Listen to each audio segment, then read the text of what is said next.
Hello, I'm Deanna Cooney and welcome to this final episode in our Best Of series for Undercurrent Season 23.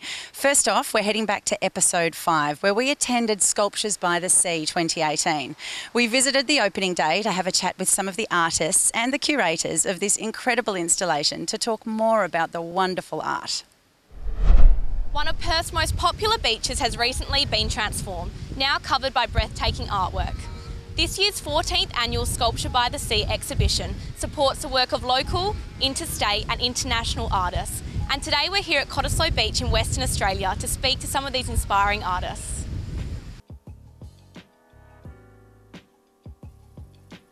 We've been working all year to put this together. Initially there's the selection of the artists, but before that there's finding the funds, making sure everything's in place with council. Then any artist in the world can apply to be in the exhibition. We had about 300 applications. A curatorial panel goes through all of those applications and selects these sculptures. But then really becomes the hard work, making sure that the sculptures are safely designed, the method of installing them is going to be safe, working with our engineers and our staff who are focused on this. And then some of the nice stuff around the edges, like the schools program, is a wonderful program that we do. And all of that is just taking place throughout the year. And at a certain point about 2 months ago, there's just this vroom to today. There's been different phases of growth for Sculpture by the Sea at Cottesloe. It was extraordinarily well received in the first year. But I would say the first year or two, the bulk of the visitors were from this part of Perth. And in around about the third and fourth year, it really started to permeate greater metropolitan Perth and regional southwest WA. And we now have visitors who fly in from overseas and interstate just to see the exhibition. And how does this year's Cottesloe Sculpture by the Sea differ from the Bondi version? They're two very different shows. Firstly, the geography makes them different. Cottesloe is a wonderful natural amphitheatre and space swallows sculpture. So if we didn't have this amphitheatre, no matter how fantastic the view and the sea and the sky, it just wouldn't be right for a sculpture show. Bondi is a 2-kilometre cliff top walk and a small beach at Tamarama. The Bondi site can accommodate more sculptures, so there's about 100 sculptures there and about 70 here.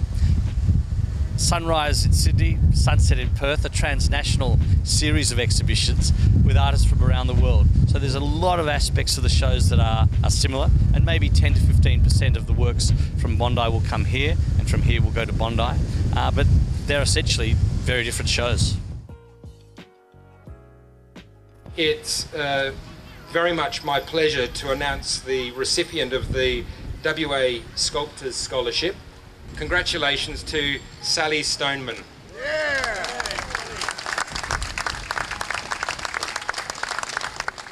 Sally Stoneman, congratulations on your amazing piece of artwork. Can you please tell us a little bit about the history of it and where your inspiration came from?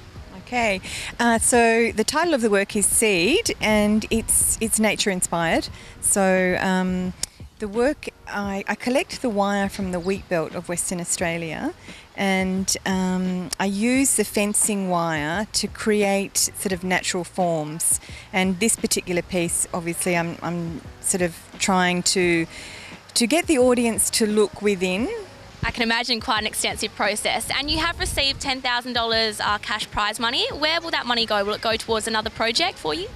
Part of the idea of the scholarship money is so that you can exhibit in Sydney, in Bondi, and that's in October later in the year. So either this work or another work will go over there. So that'll help towards the cost of going there and staying there and things. But yeah, I would like to. I've got a couple of other ideas that I'd like to investigate. So it's just such an encouraging thing to win the award, and sort of like a pat on the back, I suppose.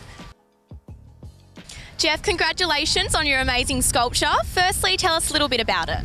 Thanks very much. This is a Blanick aircraft, which is sort of one of the iconic aircraft in gliding that were used for a lot of training, and there were about 2,500 of these things made from the 1950s onwards. And anyway, about 2010 they all got grounded. They all sort of hit a use-by date, and our club, Beverley Soaring Society, ended up getting one for $1. And so we were sitting around one day and came up that we thought, gee, I'd make a good sculpture maybe. You know, it's one of those sort of hazy ideas after a few beers. And yeah, it's involved all the guys at Beverley Soaring have been involved in it, and you know, there's a fairly wide skill base there. So a lot of engineering involved in this, and we had some great engineers, a lot of guys that are great makers, computer guys. So you know, that made it a lot easier being able to call on those guys, and you know, I looked after the creative side, so to speak. But really, I was just pointing the finger. Yeah, it was a pretty collaborative effort. And the 2008 recipient is Harry Fasher with her sculpture Transition.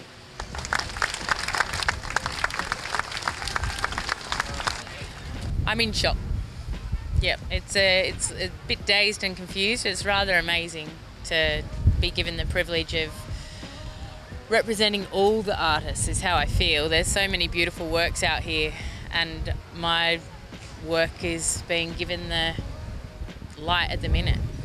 More work goes into them than you would ever imagine. There's 2 of us that's worked on this project full time, and there's another 3 people that's worked on it coming and going. So they're definitely a labour of love, these sculptures.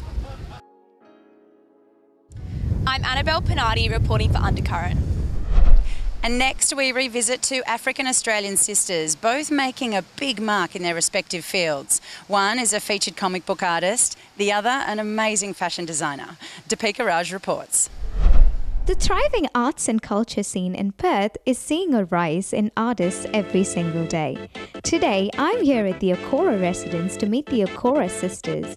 One is a renowned fashion designer who has a label under her own name, and the other a comic book artist with 2 books under her belt. Let's meet them and check it out.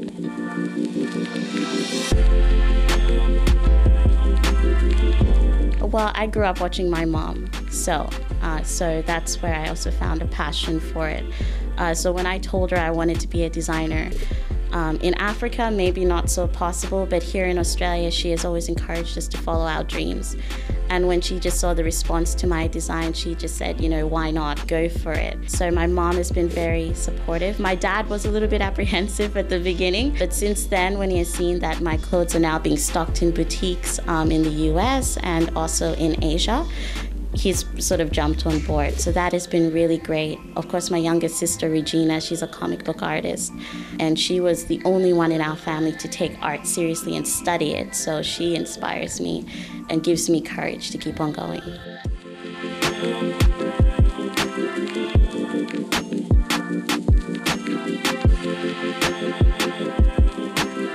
I actually started off because I remember when I was in university, we were going to have a unit that was creating books. And I said, I'm about 20 years old and I haven't really done anything with my life. So I decided that maybe I should get myself some manga paper from online and just start creating my own work. My main character, Miki, was like part half and half. She was half French and half Japanese. Because I realized there's not that much diversity in terms of those kind of books. They're all Asian or they're all Caucasian. So it wasn't really helping, like, I guess, readership-wise. And I remember I actually met a reader that was half Japanese and half French, so that actually added to it. I made sure to mix it both with the mafia and baking because I wanted something sweet, but I also wanted like a fun story to add with it. So I started that and I just kept concepting on days, and my tutor really helped me with that, Paul. And eventually I managed to create my book series, and continuously throughout my degree I was like trying to develop it and trying to make it something more than what it is, and it blew up in those past few years. So far, I've got most of my books which I collect in one volume, which is like 4 chapters each. So I've got 2 books out, but I actually release them chapter by chapter. So it's kind of a mixture of an American comic publishing and also Japanese publishing. So I kind of tend to do that, and I always sell them at Tokyo Underground, and they've been so supportive with all of them. What used to be my interest come out to surface in my children, and differently.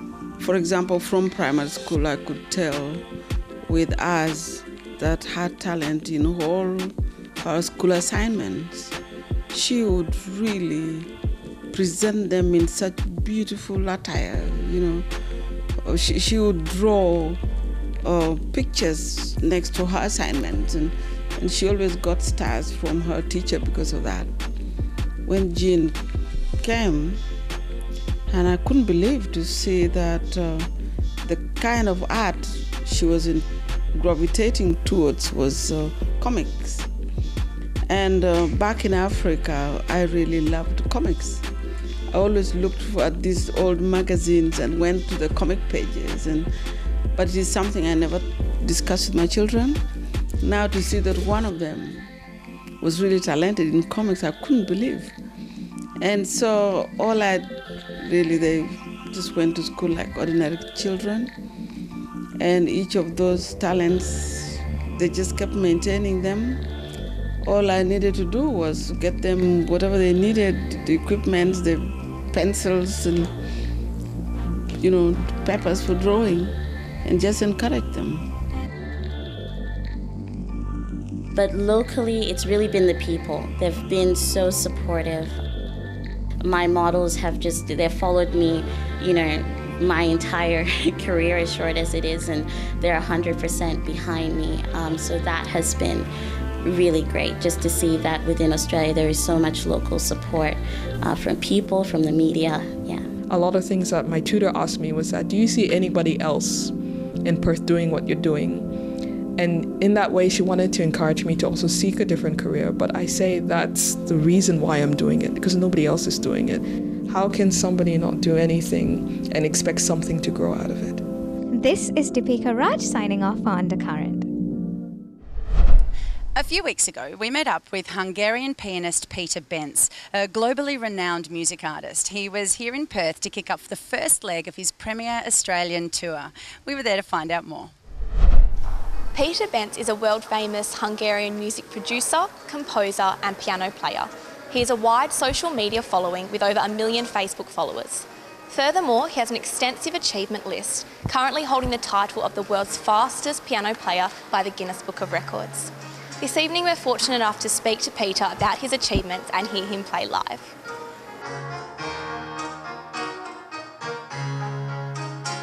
So firstly, Peter, can you tell us a little bit about where playing the piano actually all begun for you? Well, came pretty naturally. I was spending a lot of time at my grandma's house, and they had an upright piano, and I kind of discovered it for myself. So that's how it started. I was around 2 years old. Actually, I couldn't barely, reach the keys, but I was already playing back cartoon melodies, I think. So I do understand this is your first Australian tour. Tell us a little bit about how you are enjoying Australia and what you have planned over the next couple of weeks. I'm really excited. As you said, I've never been to Australia, and I always wanted to. When I was a small kid, I wanted to go to Australia, but I never knew that I will be actually coming here to perform and not to have a holiday. But we're gonna have a few days to explore the area, and it's exciting because I know that there are a lot of people who have been following me on Facebook or YouTube, and finally I get the chance to play for them, so it's really exciting. That is very exciting. And whereabouts in Australia are you actually travelling? After Perth, we're going to Adelaide and Melbourne and Brisbane and Sydney, so there's 5 cities. And I do understand that you do a lot of covers of very popular songs, but you now actually are composing your own music. Can you tell us a little bit about this process? Well, for me, composing music was always the first thing, and making covers is great, but I write so many songs for the piano and for other things as well, and I just can't wait to include that in my album and to share it with my fans and put it on the internet, And so it's really exciting because it's a piece of me, and of course, it's the sound and everything is very similar to what I've been doing with the covers, but now they are totally my original compositions. And where do you actually get the inspiration for these compositions? I get inspirations from everywhere, pretty much. Could be another musician like Michael Jackson or Sia. Could be a chef like Gordon Ramsay, or there's so many things, or even nature.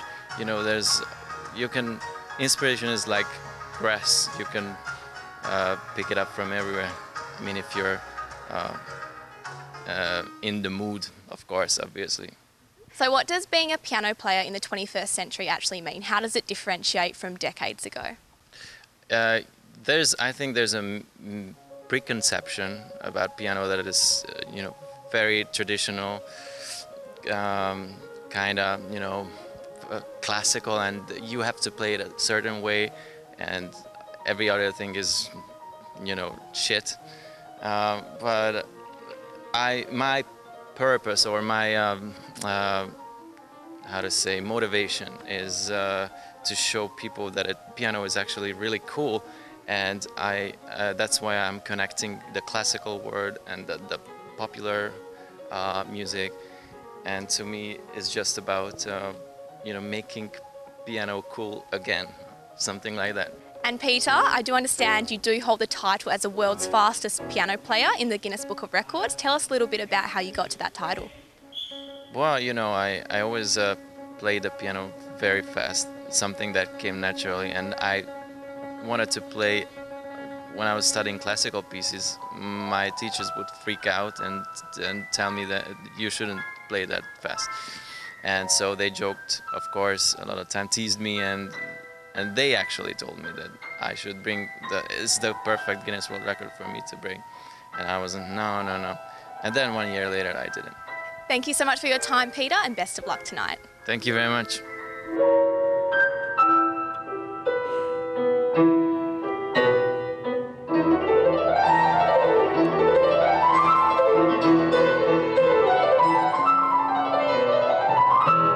I'm Annabelle Pinardi reporting for Undercurrent.